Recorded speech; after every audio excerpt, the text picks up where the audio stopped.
All right, let's continue. Last week we left off with the reason Satan hates us. We're made in God's image. Now, we can spend days and days on this topic. It's a moral image. It's also, we have a Trinity. We have a body, soul, and spirit. God is Father, Son, and Holy Spirit. And there's whole books, you can take whole courses on that, so I'm going to refrain from getting distracted too far. We'll never get done. But Hitler is quoted as saying, if you tell a lie long enough and loud enough and often enough, the people will believe it. He also said that people are more likely to believe a big lie than a small one. And it's surprisingly true. If I told you, I worked a job and I made, $40,000, people, wow, you really? But if I say I worked a job and made $1,000, you did not. They'll believe it if it's a bigger lie somehow. Just people are that way. I've got two older brothers and a younger sister. I was raised in East Peoria, Illinois. When I was about 6 years old, I came running into the breakfast table one morning, and I got the last banana out of the bowl to put on my cereal. And a few minutes later, my two big brothers came in. They said, "Hey, Ken, is that the last banana?" I said, "Yep," and I got it. Any of you have an older brother or sister? You know that wonderful feeling when you finally pull one over on them? Boy, they pick on you all the time. That morning, I had them, and I knew it. They wanted my banana. But big brothers do not beg their little brother for anything. They just beat him up and take it away. So my brother said, "Kent, do you know how bananas are made?" I said, "No." They said, "Well, down in South America, they have these spiders that live up in the trees, and all their legs fold up when they die, and mold begins to grow on the dead spider legs, and a banana is actually made from moldy spider legs." And I said, "You guys are lying to me. You just want this banana because you know it's the last one." They said, "No, brother, we're not lying. You cut that thing in half and look in the middle, you can still see the black spots where his legs were." I gave him my banana that morning, by the way. I wasn't about to eat that thing. And I did not eat bananas for nearly 3 years after that. If you want somebody to believe a lie, you have to mix it in with some truth. And that's what Satan has always done. When he quoted Scripture to Jesus, he always quoted partial Scriptures. If you read Matthew chapter 4, where Jesus is up on the mountain, being tempted of the devil, Satan's technique was always, and all the cults do the same thing. They quote part of a Scripture. They mix a little bit of truth in with their lie, and it's just a technique that it works. I mean, that's what they've been using for years for rat poison. Same idea. You mix two things together. Rat poison is 99.995% good food. There is very little poison in rat poison. If I gave you a glass of water with 2 drops of arsenic in it, would you drink it? Well, it's mostly good water, but it's the poison that's going to get you, right? Now, I'm afraid that television is about the same way. There might be a lot of good stuff on there, but there's little bits of poison in there once in a while it'll get to you. It'll absolutely destroy you if you're not careful. They always seem to have, people say, "Oh, it's a good show. It's only got a few bad words." Well, think about it now. It's a good show. It's only got a few bad scenes. This is the same idea, to slowly get into your mind. They do this to sell Marlboro cigarettes. I share with my seminar, how that they mix Marlboro cigarettes in with cowboys, as if there's some kind of connection. Now, you have to learn to watch for this, because this is a brainwashing technique. Somebody associates smoking with being a macho cowboy. They've seen them together all the time, and now they make the association psychologically. Well, if I start smoking Marlboro, I'll be a cowboy. That's simply not true, of course. They do the same thing with beer. They always associate beer with sports. I tell people, stop and think about that. What is the connection between beer and sports? Do you want your quarterback full of beer when he's out there calling the plays? Do you want those guys in Indianapolis 500? Do you want them going 200 miles an hour, tanked up on beer? Watch the world heavyweight champion boxing. They're out there slugging it out. What's right on the mat under their feet? Budweiser. I tell them it's not Budweiser, it's Bud Stupid. Or Bud Dumber. They call it Budweiser, but it doesn't make them any wiser, that's for sure. The Bible is real clear about the subject. Don't touch alcohol. Now, who hath woe? They that tarry long at the wine. Let me just kick this dog as we walk by. In the English language, we have some words that are kind of limited. For instance, we have one word, love, which has many different meanings. I love pizza.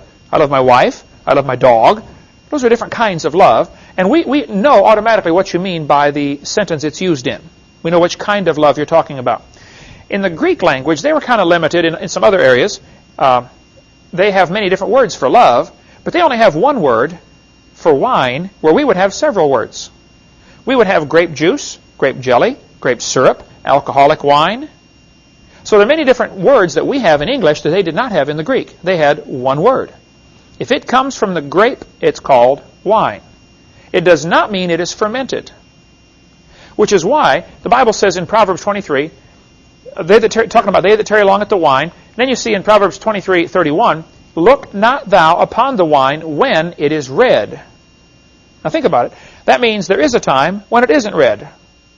It's still called wine, but once it ferments, if you read this passage carefully, when it's red, when it giveth his color in the cup, when it moveth itself aright, when it begins to stir itself as it ferments. So some people say Jesus drank wine. No, he didn't. Not our kind of wine. He turned the water into wine, which was grape juice, and they drank it the same day. And Jesus could not have drank alcoholic wine because he would have gone against what the Scripture says. And he didn't violate any Scriptures. So the whole problem comes from the limited Greek language in that particular word, and English has more words to describe that. Anytime you translate, you have that problem. Tanya, you speak Russian, you try to, sometimes there just isn't a good word to put in for what do you mean by that? And sometimes it takes a whole sentence to describe what one word says. And this is a case with wine. The Bible's real clear in Habakkuk chapter 2, woe unto him that giveth his neighbor drink. There's a curse on those that supply alcohol to other people. There's a curse on those that drive the beer truck. There's a curse on those that give out the wine. There's a curse on them. I don't want a curse on my life. I couldn't take a job as a stewardess on an airplane for fear God would be upset with me because I'd have to serve the first-class passengers alcohol when they ask for it. I couldn't work in a store if I had to serve alcohol. I wouldn't want to be a waitress or a waiter if I had to do that. I know some people that have stood their grounds and said, this is my conviction. I'll come work at your store. I'll be a good waiter, etc., but I won't touch the alcohol. And look, if you're a good worker, the boss will give you something else to do. But Habakkuk's a good verse to consider. There is a curse on those that drink alcoholic beverages and those that even serve it to other people. Now, I tell people, one kid said, what's the matter, Brother Hovind, don't you like beer? I said, I don't know, I've never tasted it. I'm 47, never had a drop in my life. I've had NyQuil a few times. And then he said, well, how do you know you won't like it if you don't try it? And I always respond by saying, well, that's a brilliant way to live. Let me ask you a question. Have you ever laid your head under a semi-truck? Well, how do you know you won't like it if you don't try it? You don't have to try everything to know if it's good or bad, okay? There are other ways to learn. And any kid dumb enough to fall for that thing, well, you got to try it to know if you'll like it. Look, that's not, have you ever jumped off the building into the concrete head first? You ever poke your eye with an ice pick? I mean, no. You don't have to do things to know if it's good or bad. You can figure it out some other ways, One good way is to read what God's Word says. Another good way is to talk to somebody who's older. You get these 7th graders taking advice from fellow 7th graders. That's real brilliant. Man, ask somebody who's been around the block a few times. They can give you some wisdom. I like sitting talking to the old people, these 70, 80, 90-year-olds. It's unbelievable some of the stuff they come up with. Just, they've been around, They've learned a few things. What's happening, though, the idea of mixing good and bad together is exactly what's happening in our textbooks. Science textbooks, and I have a huge collection of them, there's a lot of good science in them, okay? But there's some poison mixed with it. If you analyzed rat food, you would find out it's mostly good food. And I'm not objecting to good food. It's the poison that's bad. And I'm not objecting to science, but it's the poison mixed in with the science. And this is how they get by with it. They will say, oh, the book's awfully good. Yeah, but what about the poison in there? Let me show you something. Here's a first grade textbook. They tell the kids in first grade, Earth has changed much since its formation 4.5 billion years ago. They start off with a first grader telling him the Earth is 4.5 billion years old. Now, this is the teacher's edition. So what I'm showing is what's in the margin for the teacher to teach the kids. Teach the kids the Earth is 4.5 billion years old. Now, if you tell that to a first grader, he's going to believe you. Don't you think it's reasonable that the first grader should be able to go to school, listen to the teacher, and believe what they say? I mean, they ought to be able to, shouldn't they? So the humanists know in order to get their religion believed by the majority, they have to start with the kids when they're really young. Start in first grade. They tell them again in second grade. Since its formation 4.5 billion years ago, Earth has changed. At the bottom they say life too has evolved on Earth. Now right here we've got to take some time, and one of the quiz questions next week will be the 6 different meanings of the word evolution. This is how the kids get confused every time. I have learned the hard way, after doing, 46 debates now and over 4,000 radio and TV call-in talk shows, if you want to win a debate on evolution, it's very simple. You first define the word. When somebody says, do you believe in evolution? You have to say, what do you mean? Because there are 6 different meanings to the word. Number 1, we have cosmic evolution, which is more commonly known as the Big Bang. Has anybody ever observed a Big Bang produce anything orderly? If best I remember, Big Bangs produce big messes. Ask the folks in Hiroshima that survived that Big Bang about 60 years ago, right? Ask the folks in Iraq that survived all the Big Bangs we sent over there, several years ago. Cosmic evolution would be the origin of time, space, and matter. Remember we mentioned how God is a Trinity from Genesis 1:1. In the beginning God created the heaven and the earth, is a reference to time, space, and matter. Right there in Genesis 1:1. The Big Bang is an alternative, substitute way to explain how we got time, space, and matter.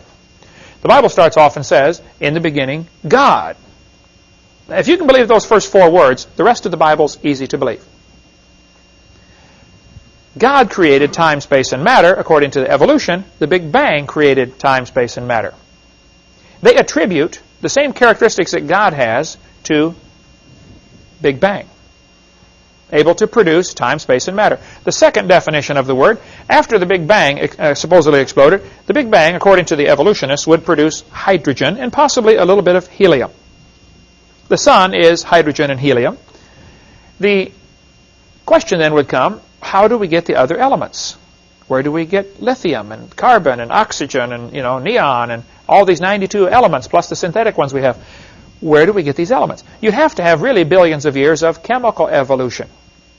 Now, the answer the evolutionists often give to this one is, well, stars are so hot, they're able to produce higher elements from just the heat. Okay, well, where did the energy come from then? You're going to have either matter or energy, one or the other. I mean, yes, stars do produce a lot of heat and sometimes produce other elements, some of the higher elements. But all of the reactions we see in nature, we see uranium decay to lead. Potassium decays to argon. They're all downward. We don't see any upward ones without enormous energy input. So the question is, how did we get the higher elements? They don't talk about this hardly at all, but it is a real serious obstacle. You'd have to go through a stage of chemical evolution. Then after that, you'd have to have stellar, which means stars, stellar and planetary evolution. How did the stars form?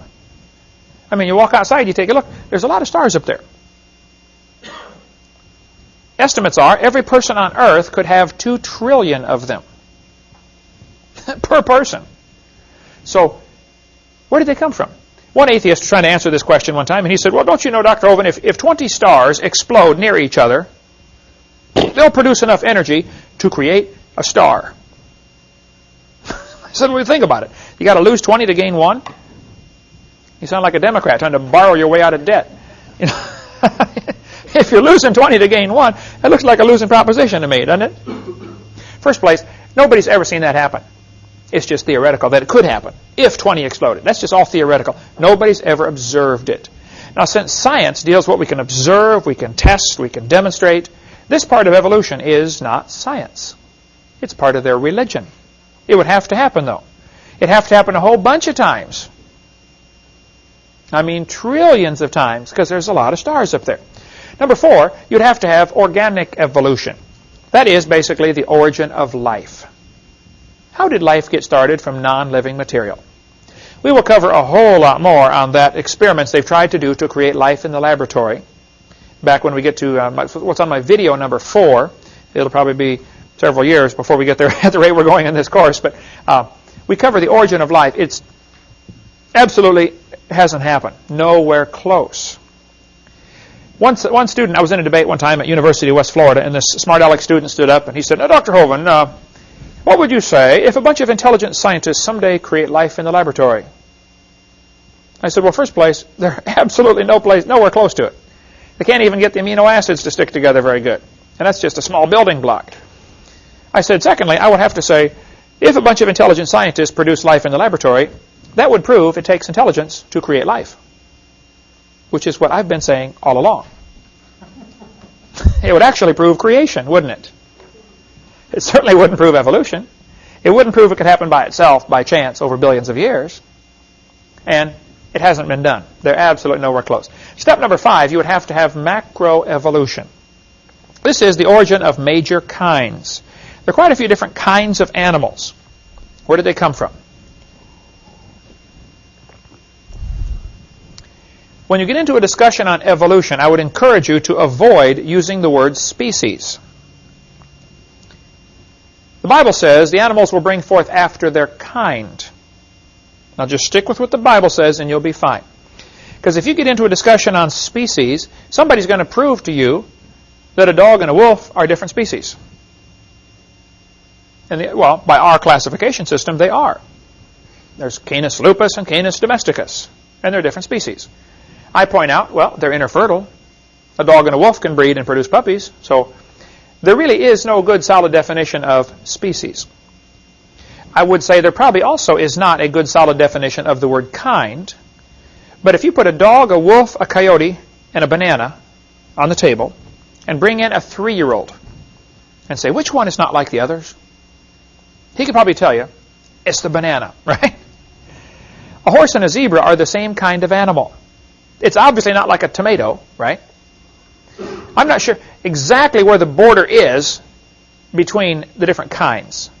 There probably is a little room, and that'd be a good area of study. That's an area worthy of study. But it's pretty obvious when there are different kinds of animals. Most of the cases are clear-cut obvious. Some are a little questionable. Okay, we can study the fringe if you'd like, but let's not waste time focusing on the fringe. Let's look at the bigger picture. The 6th and final definition of evolution is microevolution. That is variations within the kind. Now, this one is scientific. This happens all the time. That's what farmers do for a living, isn't it? They try to produce a particular breed that's good for their particular area. You know, if they happen to live in cold climates, they try to get a cow that can survive the cold climate. Down in Texas, where it's hot, they produce the Brahma bull, you know, which can stand the heat. Then you get the Angus that has real good beef. And so when you're in a right kind of temperature area, you combine the two and get a Brangus, which has both heat resistance and good beef. Farmers spend a fortune trying to develop a variety that's good for their area. Even varieties of cotton for certain kinds of soil. But see, variation within the kind, I actually object to the word microevolution because that's what confuses the kids.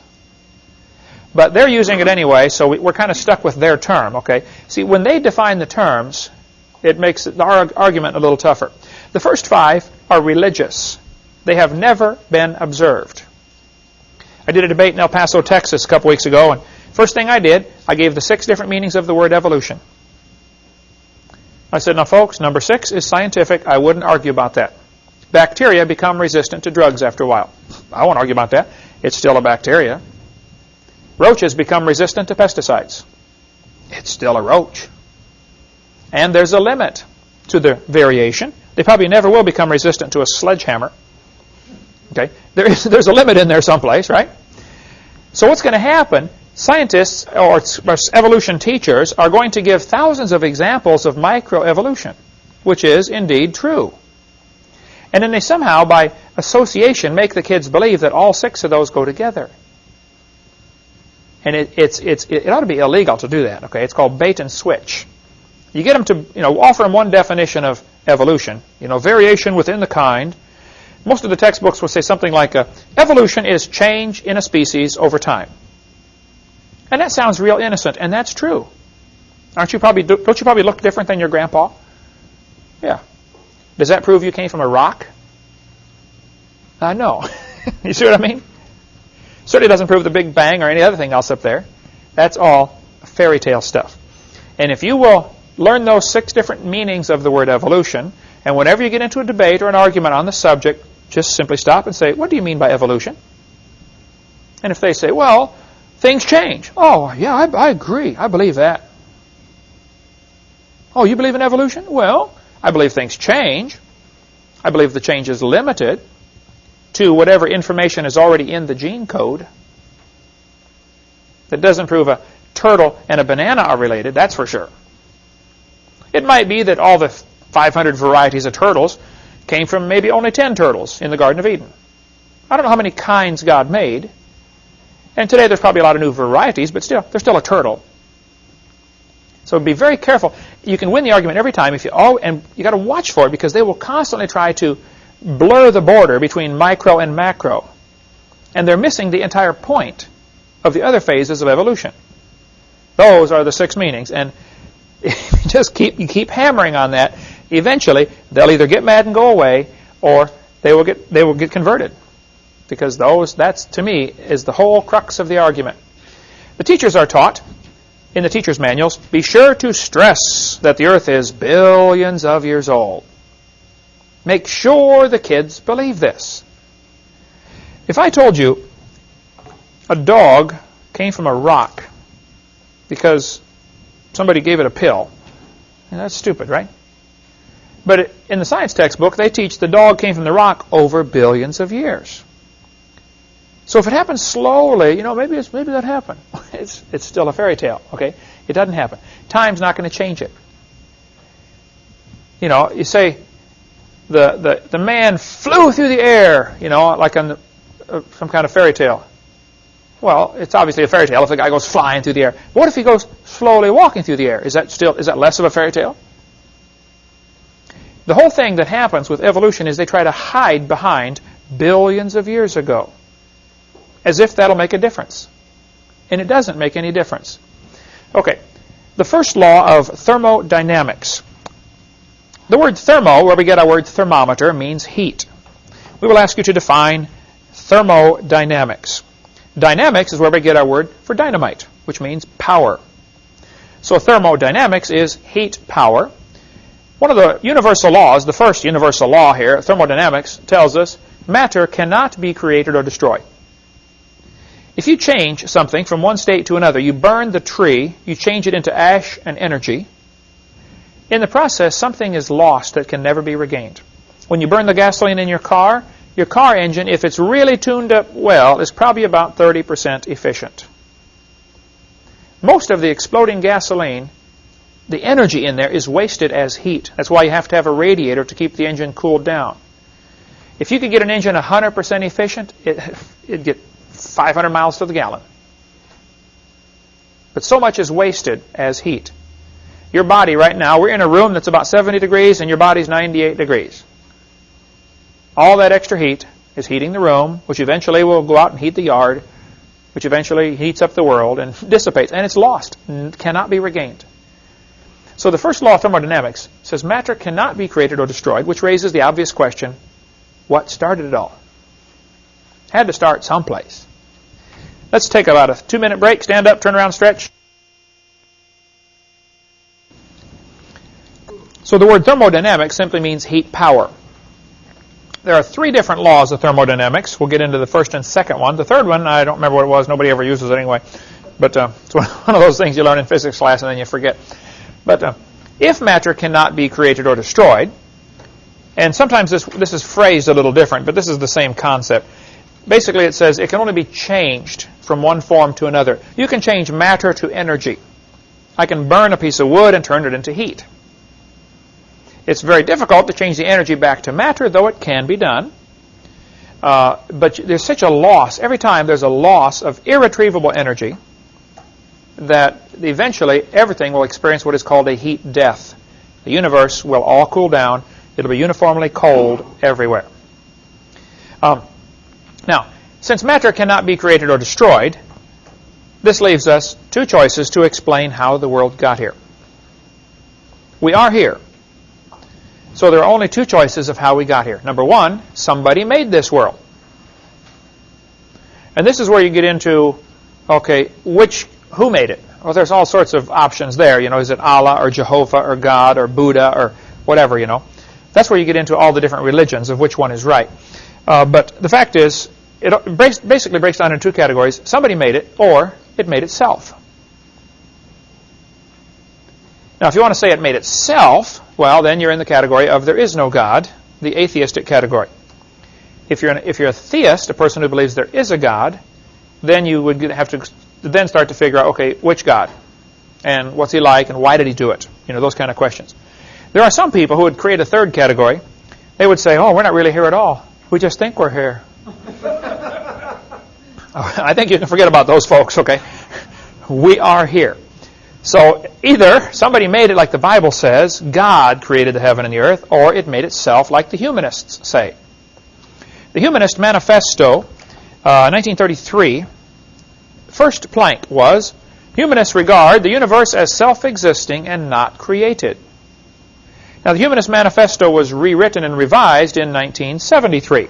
That's the Humanist Manifesto 2. That might be a good question. Humanist Manifesto, 1933. One of the signers of the Humanist Manifesto was a guy named John Dewey. John Dewey went to, I believe, Vermont and became the leader of the Teachers College. Under his direction, they produced many humanist leaders who went off and became leaders of major colleges and universities around the world, which then turned out thousands and thousands of humanist-believing teachers, which then went out and took over the school system. Education was infiltrated. To a large part of the blame can go on John Dewey, who was one of the signers of Humanist Manifesto, 1933. So we'll get into education more, but John Dewey and his philosophy of humanism, see, really boils down to this. If there is no God, then we better get together and figure out how to run this world, because it's up to us. Right? So we end up with man's wisdom. Twice in the Bible, it says, every man did that which was right in his own eyes. Well, if there is no God, then how do you decide right from wrong? I often ask people, you know, if they believe in evolution, I say, well, how do you tell right from wrong? Think about it. What is sin, if evolution is true? There's no way to tell, is there? You don't have a standard, nothing to measure it against. But the humanists believe the universe is self-existing and not created. Well, this, of course, is rather difficult to believe, and the devil knew it would be hard to believe. So he had to think up some way to sound scientific that the world could make itself. And over the years, many theories have been proposed to explain how the world can make itself. There's been the nebular hypothesis, was real popular for a long time. The current one today is called the Big Bang Theory. How many have heard of the Big Bang Theory? That is the current way to explain how the universe got here without a creator, which, of course, really doesn't explain a thing, because they're just giving to some mythical name, Big Bang, they're giving it the same characters that God has. Big Bang created time, space, and matter. The Bible says God created time, space, and matter. So they're trying to accomplish the same thing, explain why we're here, and what, who are we, why are we here, where are we going when we die, and those kind of things, without God. So the Big Bang would be their idea of the beginning. Here's a typical textbook used in Escambia County right here in Pensacola, Florida. It was, I don't know if it still is, in fact it's a 92 edition. So how was the universe born, and how will it end? Now look at that first question. Isn't that going back to the four basic questions of life? Who are we? Where did we come from? Why are we here? Where are we going when it ends? When it's all over, when we die? Every religion tries to answer that. So what they're doing here is introducing a religious concept in the schools to explain something that every human wants to know, some of the basic questions of life. Most astronomers believe. Now look at that sentence. What does that say to the average freshman kid in high school? Well, most astronomers believe this, therefore it must be true. You see how it becomes truth by majority opinion. Dangerous thing to do, okay? In the first place, how do you prove most astronomers believe that? They don't offer any evidence for how they prove that. They just make the statement. I could say, everybody knows Fords are better than Chevys. Well, first place, probably not true, but just because I make the statement and sound dogmatic when I make it, that doesn't make it true, does it? That's a judgment call. And this is a judgment call, but think of the impression this makes on a freshman who's taken this course, or 8th grader in this case, general science. Most astronomers believe, well, what's the kid going to think? He's 13 years old. Well, I better believe it too then. Isn't that what's going to happen? Most astronomers believe that about 18 to 20 billion years ago. I'd like to stop right there and point out, this date changes all over the scale. I've seen some say the Big Bang was 8 billion years ago. It ranges, you see every number between 8 and 20 billion published. The fact is, it's long ago and far away. That's what they're trying to get across. Now, one of the things I do that is extremely effective when you're trying to talk to an evolutionist or a person who just doesn't know what they believe, even if I'm on the airplane, riding on the airplane, and sitting next to somebody, we get into a discussion, what do you do? I'm evangelist, I speak on dinosaurs in the Bible. Of course, they want to know, what? I get my napkin out or whatever, one of the barf bags on the airplane or something, and I draw these 2 lines. I have learned that if you just simply say 18 to 20 billion years ago, the kid reads that, the brain cannot absorb big numbers. Congress knows that. It takes advantage of it all the time. So by showing it on a graph, all of a sudden it's like, oh, wow. Something clicks between what you're seeing now and what you're hearing and what you're thinking. It all seems to fit together. So by graphing it out, on my napkin I'll make 2 lines, and I'll label one, 6,000 years ago, creation, 4,400 years ago, flood, 2,000 years ago, Jesus' life. Here we are today. By the way, I put the word today instead of a date because my chart would go out of date every year if I did that, right? Then I draw their graph. 20 billion years ago, Big Bang. And I often ask them the question, what exploded? And where did it come from? And the obvious question is, what was before that? But if you graph it out, all of a sudden they can see it's dumb. But somehow the visual, or being able to see what they believe on a timeline, helps them to realize how dumb it is. Otherwise, they would just simply believe it because it's a mental gymnastic. And then 4.6 billion years ago, the Earth cooled down, which is what the textbooks teach. And 3 billion years ago, life evolved. Some say 3.8. Doesn't matter. The concept is still the same. Okay. And then this life had to. Then you have to have macroevolution to get to various life forms. All 6 meanings of the word evolution can be found on the chart. Cosmic evolution, that'd be the Big Bang. Sometime in here you'd have to have chemical evolution, the chemicals would have to evolve. Then you'd have to have stellar evolution, the stars and planets have to evolve.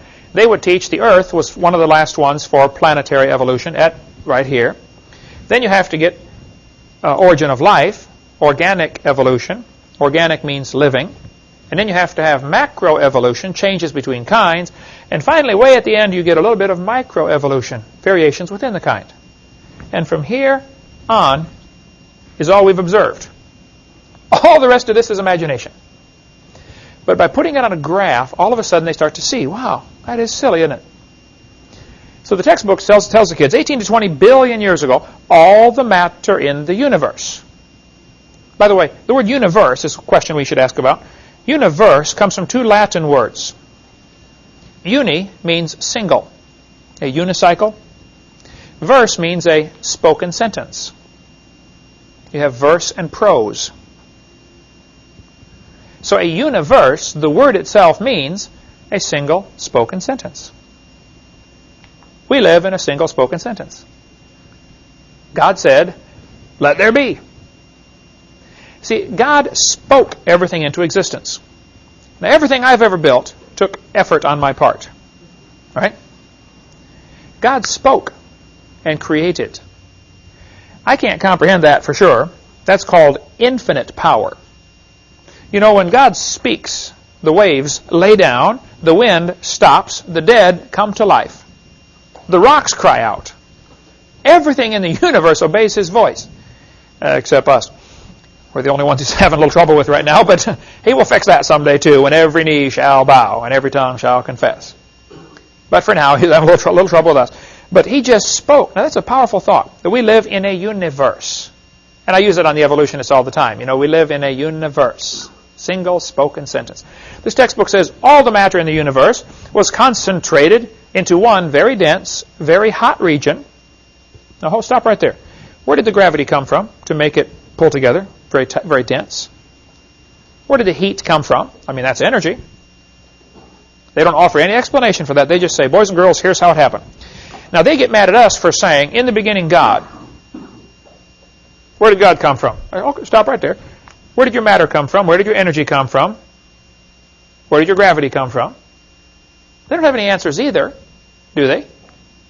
It's just as much a religion as what we have. The point is, both are religious. The problem is, this religion is tax-supported. That's why I offer in my ministry $250,000 for anybody with any real, hard, scientific evidence for evolution. I get lots of letters because of that offer on my website. Even the billboard we put up in St. Louis, right next to the St. Louis Museum, where they have the temple to Darwin, basically is what it is. People would say, oh, no, of course we can't prove evolution. Can you prove creation? Ha, ha, ha. But that's exactly what I want them to say. I respond by saying, no, I cannot prove creation, and you cannot prove evolution. So my question is, since neither of us can prove what we believe, why do I have to pay for your religion to be taught in the schools? Shuts them up every time. Because that's a religion, folks. You believe 20 billion years ago, all the matter in the universe was in a very tiny dot, smaller than a period on a page? What would it take to put all the matter in the universe into a dot the size of a period? That'd take a lot of pressure, wouldn't it? This is fairy tale stuff. But somehow, remember, if you tell a big lie, people are more likely to believe it. When this Big Bang theory first got started, they said all the matter in the universe was in a sphere, I think they said 70,000 light years across. About 10 or 15 years later, they said, no, it was only 10,000 light years across. It keeps getting smaller and smaller. Now it's down to a dot. Guess what's coming after the dot? Nothing at all. What they're telling the kids here is, we have an explanation for where we came from, where are we going when we die, who are we, purpose of life. It's all right here, folks. They're offering the same thing. But now, it's godless. You're the result of an accident. There is no real purpose to life. Isn't that what this boils down to? We all got here by chance. Which basically means, hey, you might as well have fun, because there is nothing to life. You're nothing but stardust. This destroys kids' faith. Destroys everything about them.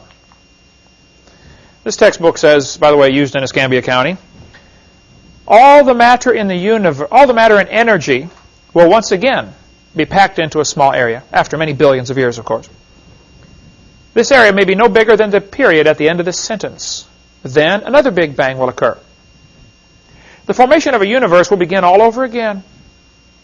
A universe that periodically expands and then contracts back on itself is called a closed universe. In a closed universe, a Big Bang may occur once every 80 to 100 billion years. Talk about fairy tale stuff. What they're trying to do here is avoid the obvious question, where did the matter come from? Oh, well, it came from a previous Big Bang. You see how they're trying to do that? That's like some of the Hindu religions. Where did God come from? Well, he came from a previous God. Oh, where did that one come from? Well, he came from one before that, This is what the Mormon religion teaches. They teach, as I am, God once was. As God is, I shall be. It's one of their slogans. They teach God was a man like us, and if you're a good Mormon, you get to go be a God someday and start your own universe.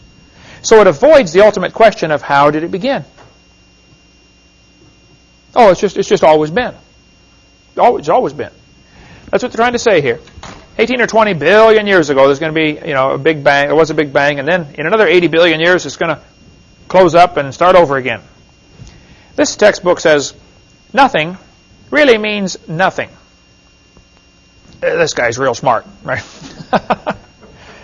He said not only matter and energy would disappear, but also space and time. However, Physicists theorize that from this state of nothingness, the universe began in a gigantic explosion. Now here we have 16.5 billion years ago. I told you the number ranges all over the scale from 8 to 20, right? Remember, it started off as a big dot, 70,000 light years across. Now it's down to a dot. Now it's down to nothing. How can nothing explode? That's what I asked him. Excuse me? Nothing exploded, and here we are. Huh? Oh, that sounds good. Well, if you tell a big lie, people are more likely to believe it. Do you understand how many millions of Americans believe that?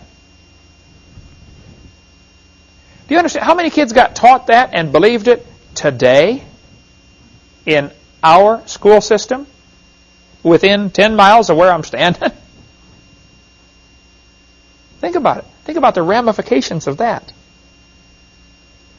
If a kid believes that, what's his image of himself? I'm nothing but dirt, nothing but chemicals. See, the Christian image, you're made in God's image. God loves you. He's got a purpose for you.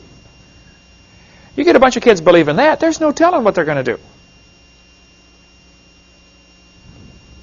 One of the two boys that shot everybody in Colorado, both of the boys were strong believers in evolution and followers of Charles Darwin's teachings.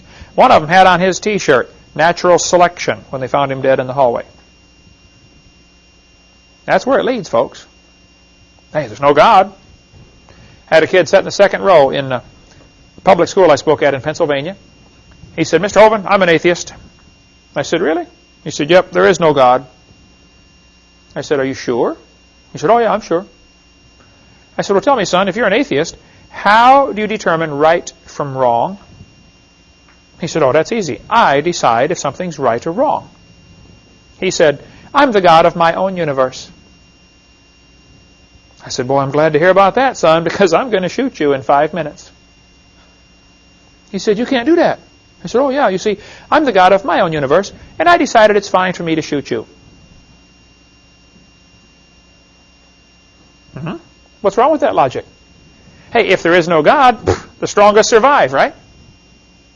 If I can take it away and I'm bigger than you, well, it's just your tough luck.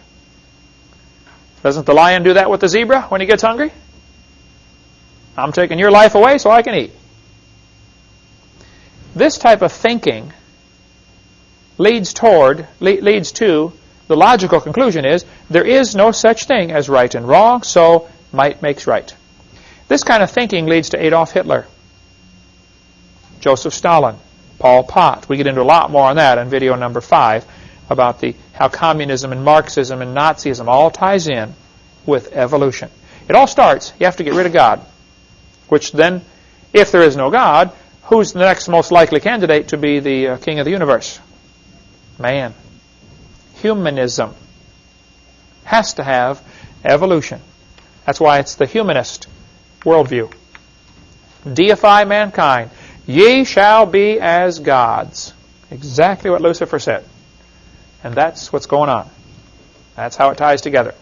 This is Scientific American, which is a major science journal. I want you to look what this author said. The observable universe could have evolved, remember, 6 meanings to that word, okay, from an infinitesimal region, which means a dot. It's then tempting to go one step further and speculate that the entire universe evolved from literally nothing. They put this in a science book and call it science. I'd call it a fairy tale and put it in the garbage. It doesn't explain anything. Science is what we know, what we can observe, what we can test. You can't know or observe or test that. That's wild speculation. He's guessing, folks. He doesn't know a thing.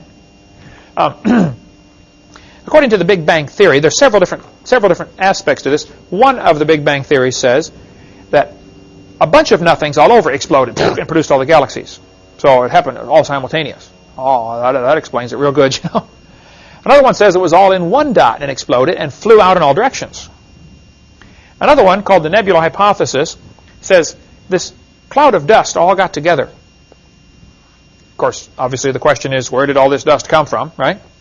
But all this dirt in the universe got together in a little bitty tiny dot, and it kept getting drawn in tighter and tighter, and of course it began to spin.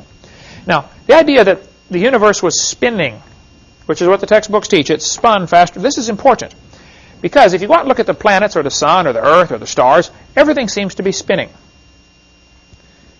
So where did this spinning motion come from? Doesn't it take energy to make something turn around? They either have to have each planet and star and sun and moon start spinning on its own somehow, which is quite a stretch, you know. Why is everything spinning? Or they have to say the initial object was spinning, and that's why all the fragments are spinning. If there was a big bang, you know, this initial object was spinning and exploded. They're faced with a pretty unpleasant choice. Neither one is logical, scientific, certainly not scientifically provable. They say this nebula began to spun. It spun faster and faster, and finally it exploded with a big bang. Of course, obvious questions are, where did the energy come from? Where did the matter come from? You know, who made this big bang anyway? And they don't try to offer any answer to that. Here's my two timelines. And again, I found this is absolutely the most effective way to get the point across. The evolutionists believe 20 billion years ago there was a big bang. The Christian believes 6,000 years ago God created. We believe in the beginning God. They believe in the beginning dirt. They're in the same boat we are, trying to answer how did it start. Now you have to watch. I do debates frequently, and it's in where was I last week? Knoxville, Tennessee. No, Coleman, Alabama the week before that. The article that came out in the paper, somebody faxed it to me. Oh, they blasted me up one side and down. They always wait till I'm gone, you know, and then blast me when I get out there to defend myself. After I left El Paso, Texas, back in October 99, the news article came out, and look at the title here. Religious and scientific leaders debate evolution. Now think for a second. What is the unspoken message here? What they're trying to imply is evolution belongs with religion. In other words, those who believe the Bible are religious and everybody else is scientific. Evolution is combined with science is what they're trying to say. Just by the title. Is it religious and scientific leaders debate evolution? Or is it creation religion and evolution religion? See, they're both religions. But the news media seems to always put the slant that, you know, if you believe the Bible, you're not scientific. The unspoken message, there's a lot of unspoken messages here. The Bible isn't part of science. Religion isn't part of science. Isn't that what they're trying to say? There's a difference between religion and science. They do this all the time, and you got to watch for it. Yes, sir. Isn't it true that, like I said, most scientists, I mean, they lend their credibility, their scientific training to this idea of evolution, and in fact do stand up and debate with you saying, I'm a scientist, here's my credentials, and even though I'm promoting a theory, it's supported because I have these scientific credentials. So isn't it true that scientific leaders are supporting evolution? Why are they doing it? Many scientists do also happen to believe in evolution. I could say some scientists drive Fords, some scientists drive Chevys. It doesn't mean the Ford has anything to do with science or the Chevy has something to do with science. The fact that he believes in evolution and also is a scientist does not mean there's a connection. And you got to be careful with that, okay? Everybody has a religious belief. Everybody has some kind of religious belief, okay? Even atheists. So the fact that a scientist happens to believe in evolution doesn't mean what he believes in is scientific. He's just mixing his religion with his science. Also, you have to watch who gets to decide who is a scientist. The word science means knowledge. So a person who is in the pursuit or study of knowledge is a scientist. Also, if you look at what happened in the Soviet Union, 10 years ago, if a teacher stood up in class and said, kids, I don't believe in communism. Capitalism is a much better system. What would happen to that teacher? Gulag, right? Siberia. Oh, you like snow, huh? Yeah, we can fix that, right? If they survived. Then the teachers get up in school and say, all teachers believe in evolution. Or all teachers believe in communism, or whatever. They try to use this. See, anybody who wants to use majority opinion as an argument, as some kind of evidence, red flags ought to go up all over the place. Hold it, just a minute. Majority opinion doesn't mean a thing. You go to headhunting society, the majority believes it's okay to cut somebody's head off and eat them. Well, it doesn't mean it's right. And so what they do, they try to silence the opposition. Rather than using logic, they use intimidation. And if a scientist does not go along with what everybody else believes, he's likely to lose his job. A couple days ago, Dan and I sat in the living room of Robert Gentry in Knoxville, Tennessee, who worked at Oak Ridge Laboratories. He's a scientist. He was one of the world's experts on the disposal of nuclear waste. But he wrote all sorts of articles. They were published in all sorts of major journals until they found out he's a creationist. Right away, shut him off. Nobody will publish anything he writes anymore. Because if they do, then they're giving credibility to a creationist. And they want to be able to stand up and say, you creationists never publish in scientific journals. Well, yeah, we try, but you won't take our stuff. So that's like somebody standing up in the Soviet Union saying, well, hey, you know, capitalists, there aren't any capitalist teachers. Obviously, it can't be good. I mean, that doesn't take a freshman law student to figure that out. That's not good logic. But the technique that the media uses all the time is to try to divide religion from science. We'll get into more when we get into seminar part 4 of how Charles Lyell did that in his book, Principles of Geology, clear back in 1830. He's one of the guys, there are many people in the early 1800s who tried to drive a wedge between the Bible and science. Truth of the matter is, all of the branches of science were started by creationists. From 1600, 1700, all the major branches of science. I defy people to name me one advancement we have in scientific information because of the evolution theory. Is that why we have light bulbs, computers, plastics, space shuttles? What good has the evolution theory done? Come up with some during the course. Or if you watch our video, send me some. I would like to know, what good has the theory done? See, if a person believes there's a creator, then he's going to look for design and order in nature. Why did the creator do it that way? Oh, I bet there's a reason for that. Let me think what it is. One guy named Murray was reading his Bible one day, and it says in Psalm chapter 8, whatsoever passeth through the paths of the sea. He said, I wonder if there are paths in the sea. You know, when they sailed from Europe over to America, they took the shortest route. Murray spent a lifetime studying currents in the ocean and discovered because of ocean currents, they could save an awful lot of time. Instead of taking the short route across the middle, follow the current. It's longer, but you get there faster. It's like having a tailwind the whole time. He got that from the Bible. The Bible says the life of the flesh is in the blood. People read that and say, wow. Up until, a lot of people used to take their blood out to help them get well. Clear up until 1860, they did bloodletting. And the Bible says the life of the flesh is in the blood. You can study there's a good book called Men of Science, Men of God, published by ICR. Carries it. I don't know if they publish it, but you can get icr.org and get it from them. A great book. Men of Science, Men of God, showing a lot of the godly scientists of the past. You ever heard of an MRI machine? Magnetic resonance imaging. The guy who invented that is a creationist. Loves God. Believes the Bible. Is he a scientist? Oh, yeah. But see, to the average evolutionist, that guy would not qualify as a scientist because he believes in creation. So if they define the terms, who's a scientist, of course, they will win the argument. That's how they do it. That's what they're trying to do. They're trying to define the terms.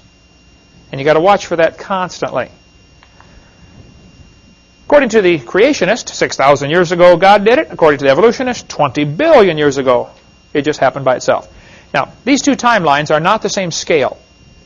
On the top timeline here, every inch is 150 years, which is a long time. Abe Lincoln was not even president 1 inch ago. Columbus was running around trying to find this place right there. Vikings were going around beating up on everybody right there, right? If I was to try to show you what 20 billion years looks like at this scale, this chart would actually need to be 2,100 miles long. from Pensacola to Portland, Oregon. 6,000 years does not even show up on that chart. I cannot draw a line thin enough to represent 6,000 years. So they're hiding behind long ago and far away. And somehow the brain can't accept that. The brain shuts off and says, wow, it must be true. And if you tell a big lie, they're more likely to believe it. That's exactly what's happened. Now, the basic questions that you need to ask are, where did the matter come from? Where did the laws come from? And where did the energy come from? I ask that to evolutionists all the time. Okay, you say there was a Big Bang. Please help me now. Where did the matter come from? What exploded? They don't know, of course. Secondly, where did the laws come from? Notice the universe is run by laws. The law of gravity, for instance. Why do objects attract each other? How does the Earth know my pen is here? If I drop it, how long will it take the Earth to figure out where it is and start pulling on it? Instantly, right? How did it know that? If I was somehow able to create something instantly from nothing in the middle of the air, 100 miles above the Earth, how long would it take to begin falling? Where did this, what is gravity anyway? Give me a jar of it, would you please? Nobody has a clue what it is. We use it all the time, obviously, or you'd be sitting on the ceiling or something. But nobody knows what it is, and we still don't know why do we have this interesting force called gravity, or inertia, or centrifugal force. I mean, there are hundreds of forces in the universe. Where did they come from? Who made them? And why are they so precise? Thirdly, where did all this energy come from? Energy and matter are sort of interchangeable, but anytime you change from one to the other, you have a tremendous loss. So basically, where did the matter, where did the energy came from? It's sort of two sides of the same coin. But these are things the evolutionist simply doesn't know. I use the merry-go-round illustration in my seminar because it illustrates something called the law of conservation of angular momentum. If you put kids on the merry-go-round and get it spinning, as it goes faster and faster and faster, eventually, of course, the kids are going to go flying off the merry-go-round. Now, when the kid flies off, if the merry-go-round is going clockwise, the kid will be spinning clockwise as he exits. The reason for this is, if you can imagine the circle spinning, the outside has to move faster than the inside. It's got further to go in the same amount of time. And because of that, if it cracks up in a frictionless environment, now that's key, okay? This would only work in a frictionless environment. And that's what the Big Bang Theory says. All the matter was in one dot. Well, if all the matter is in one dot, then you have a totally frictionless environment. There's nothing for it to hit on the way out. So and they said it was spinning, and it exploded. Well, then, all of the fragments should be spinning the same way. But yet, they're not. Venus and Uranus, and possibly Pluto, they're not quite sure yet. Last I heard, they don't know for sure which way Pluto spins, but they think it may be spinning backwards to the other 6. Here we have 6 planets spinning one way, 2 and possibly 3 spinning the other way. And it's not just 2 planets together. Venus and Uranus have several planets in between. So why do 2 planets spin backwards? One atheist I debated said, well, maybe something hit Venus and spun it around backwards. I said, well, I suppose that's possible, but think about it for a minute. Do you realize what it would take to reverse the spin of a planet? Don't you think it would leave a dent at least? Where is the dent? Why is Venus nearly perfectly round and in a nearly perfectly circular orbit? Imagine a planet spinning and at the same time going around the sun. I want you to strike it so that it simply reverses the spin without knocking it into an elliptical orbit or knocking it out of orbit. Chances of that is 0. That ain't going to happen. Then not only do we have that problem, we have at least 6 of the 63 moons. I think there are more moons now that have been discovered. But at this time, there were, in 1989, they knew about 63 moons. 6 of them are spinning backwards. Some of them actually travel backwards around their planet. I believe, I'd have to look it up, but 2 planets, Saturn and Neptune, there it is right there. have moons orbiting both directions. Here you got a planet. Some of the moons are going this way. Other moons are going this way. Now, as these moons pass each other, there's going to be a slight gravitational tug. How long can a system like that last before it slowly disintegrates? They drift off into space. Certainly not forever. You'd agree with that, right? Is there some kind of time limit here? I don't know what it is, but I would think logic would say, yeah, there's an obvious time limit. It can't have happened for billions of years. So if somebody says the universe was created 6,000 years ago by an all-wise creator, well, then this is no problem. Stuff like this poses no problem for the creationist, but I think it does for those who want to say it's billions and billions of years old. The Bible says in 2 Peter 3 and in the book of Psalms, identical verse, part of the verse, says, the heavens shall pass away with a great noise. Might be a good bonus question if you can find out which psalm says the heavens shall pass away.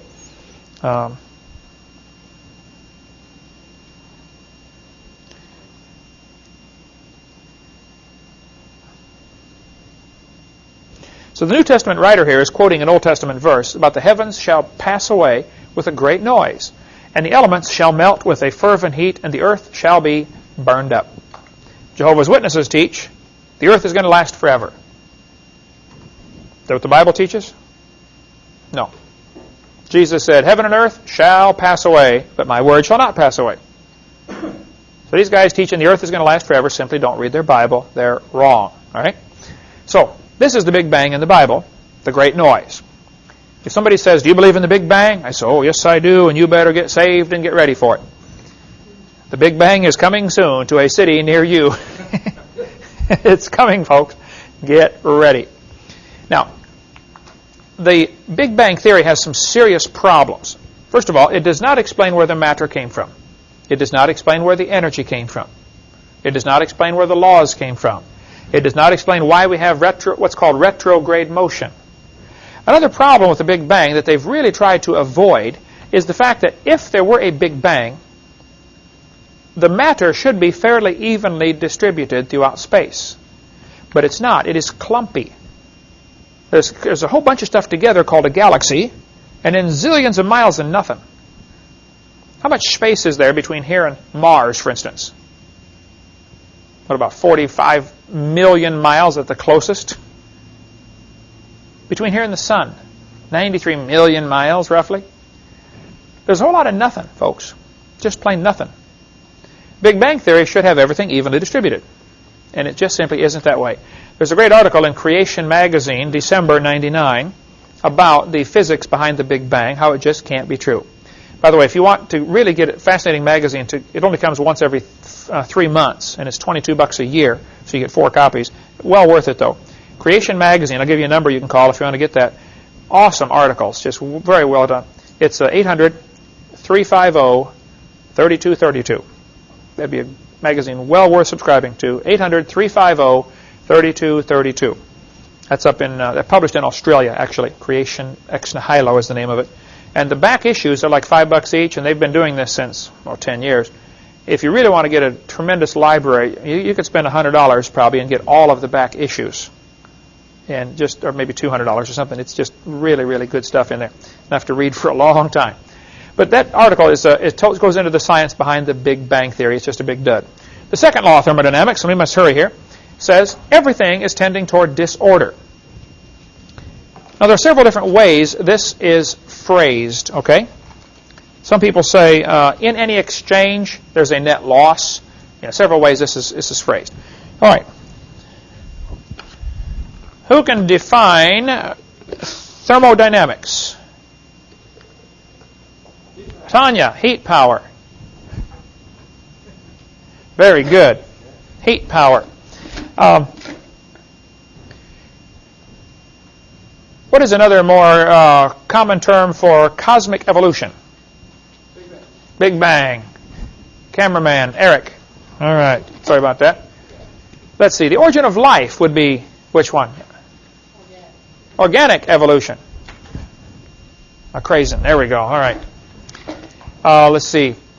The origin of time, space, matter would be cosmic evolution, Big Bang. Here we go. Okay. When was the Humanist Manifesto first written, the first one? 33. There we go. Got several got that one.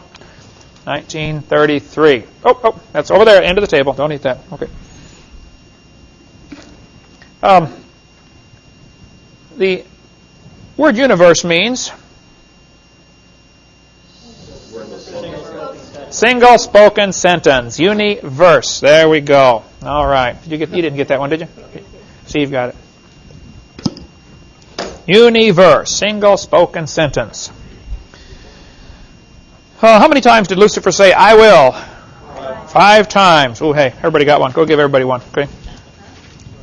Give them one. Just one. Just one. You want them. Whet their appetite. Okay.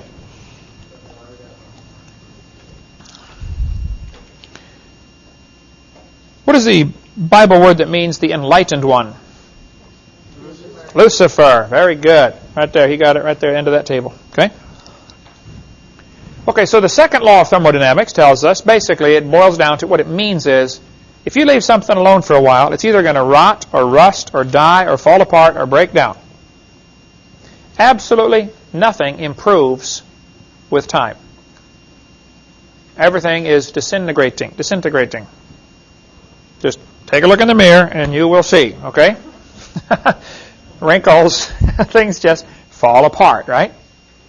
Now, the Bible teaches that in Hebrews chapter 1. The heavens are the works of thy hands. They shall perish. They wax old as doth a garment. I believe this is also repeating one of the Psalms, if you want to find that one. There's an Old Testament reference that the New Testament author is simply reiterating what he said. Everything is basically wearing out. It'll wax old as doth a garment. Garments gradually wear out. The fibers slowly eat against each other and fragments fly off and make dust, and pretty soon it's real thin, and then pretty soon it falls apart. The universe is falling apart. This happens. You can see it. You can observe everything getting worse with time. Take a look at your hairdo when you wake up in the morning. You'll see what I'm talking about. Maybe you fellows can help me. I've been trying to figure something out for a long time. Been married 27 years now. My daughter's 20. Why does it take the girls an hour of hard work in the morning in order to look natural? If you're trying to look natural, get up and go to work. That's natural, right? No, that nobody wants to look natural. You don't want to smell natural either, do you? That's why we have whole sections of the store to sell stuff to overcome the second law of thermodynamics. Did you know nearly everybody in the world is employed because of the second law of thermodynamics? You are either fixing something that somebody else made because it's wearing out now and breaking, or you're building a new something because the last one broke, right? Really, if you think about it, that law employs just about the entire population of the world. We have to work to maintain. If you don't exercise, go work out, second law of thermodynamics will take over, won't it? One guy said, I'm a bodybuilder. I'm building a big one. Look at this. That's just a fact of science, folks. Everything's falling apart. But I want you to see what the textbook says. HBJ Earth Science says humans probably evolved from bacteria. Now hold it just a minute. Which of the 6 meanings of evolution would that be? Macro. Changing from one kind to another. Has anybody ever observed that? No. Bacteria are still having babies, and they're bacteria, right? Humans have humans. Cats have cats. Nothing's ever been observed to indicate this is true. But this is in probably an 8th or 9th grade earth science book, where they tell the kids humans probably evolved from bacteria that lived more than 4 billion years ago. Now, in this book, they've stretched it to 4 billion. As we go through the course, I'll show you lots of different textbooks. The number ranges all over from 3 billion to 4 billion. Now, if the universe began 4.6 billion years ago, by the way, in 1905, you can look it up in an old encyclopedia, they officially say the Earth is 2 billion years old. Just 100 years ago, they were saying it's 2 billion years old. Now they're saying it's 4.6 billion years old. Guess what it'll be in another 50 years? Something bigger number, right? The solution is always add more time. Back in 1770, they were saying it is 70,000 years old. The Earth is getting older, about 21 million years per minute, I believe. It's getting old fast. This textbook shows the kids a fossil starfish, and it says, nearly 3.4 billion years old, the remains of the early ancestors of modern human beings. Was your great-great-great-great-great-great-grandpa a starfish? Isn't this answering the question, where did I come from? Not very well. Not very well, but that's what they're trying to answer, isn't it? Evolution is a religion that seeks to answer the four great questions of life. Where did I come from? Oh, I came from starfish. Look at this one. 30 million years ago, I stopped right there. I said, kids, let me translate that for you. What that really means is long ago and far away. It means a fairy tale is coming next. That's your warning right there. Fairy tale coming up. 30 million years ago, these creatures evolved. Now, there's that word again. It says they are ancestral to both humans and modern apes. Now, hold on a minute. Apes are still having babies, aren't they? Why don't they produce another human? Only this time, let's watch it. See how it happens long ago and far away, but it can't happen in the present? They're hiding behind something that cannot be observed. It's not science. What they're saying is, that's Grandpa. Now, subconsciously, what does this do to the kid? Well, I'm just an animal. So, if I have animal instincts, it's normal. It's natural. Can you see how this ties in? Barbara Reynolds figured it out. She's a liberal journalist. Your kids go ape in school? Here's why. Right there, she said, he's being taught evolution. Johnny, you're an animal. Really? This book used right here. Washington High School uses it. Tate High School uses it. Pensacola High School uses it. That book right now, they're using it now. You are an animal. Share a common heritage with earthworms. Oh, you mean I'm just an animal? Okay. And you wonder. Some of them make you wonder, don't they, you know? Here we sit back and wonder, why do the kids act like animals? Well, look what you're teaching them. And then the idiot news, when some kid shoots another kid in school, which is happening all the time these days. Last week. They jump on the gun control issue, don't they? They're trying to focus the attention away from the real problem, which is what we're teaching them. You ought to get some of the school books, some of the articles about the 10 most common problems in school in 1870. Chewing gum. Late to class. What would the teachers list now as the 10 most common problems? Guns in school. I mean, come on. This is all part of the plan, folks. There's a much bigger plan behind all this. The whole purpose of public education, free government education, was Karl Marx's idea. 1846 or 48, the Communist Manifesto. He gave 10 things to do to destroy a country, to make it communist. Number 10 on his list was free government education. 9 or 10. We can look at it. We get into more of that in video number 5, how this ties together. But we teach the kids they're an animal, and we stand back and marvel that they act like animals. If a kid thinks, you know, I'm made in God's image and I'm going to stand before God someday, that may not stop him from doing every crime, but it'll sure help, don't you think? It can't hurt. Now, there have been a lot of horrible things done in the name of Christianity and in the name of various religions. I'm aware of all that. Okay. But if you tell all the kids there is no creator, you will never be judged for anything that you do. All he's got to do is figure out a way to get by. He's got to be more clever. That's all. Folks, this philosophy is so dangerous. Next week, we're going to talk about teachers can teach creation science in a public school. I spoke in 5 public schools last week. Perfectly fine to speak in, or 2 weeks ago, Perfectly fine to teach the Bible in public schools and teach creation in public schools. We'll cover that in the next lesson. Thank you so much. Dismissed.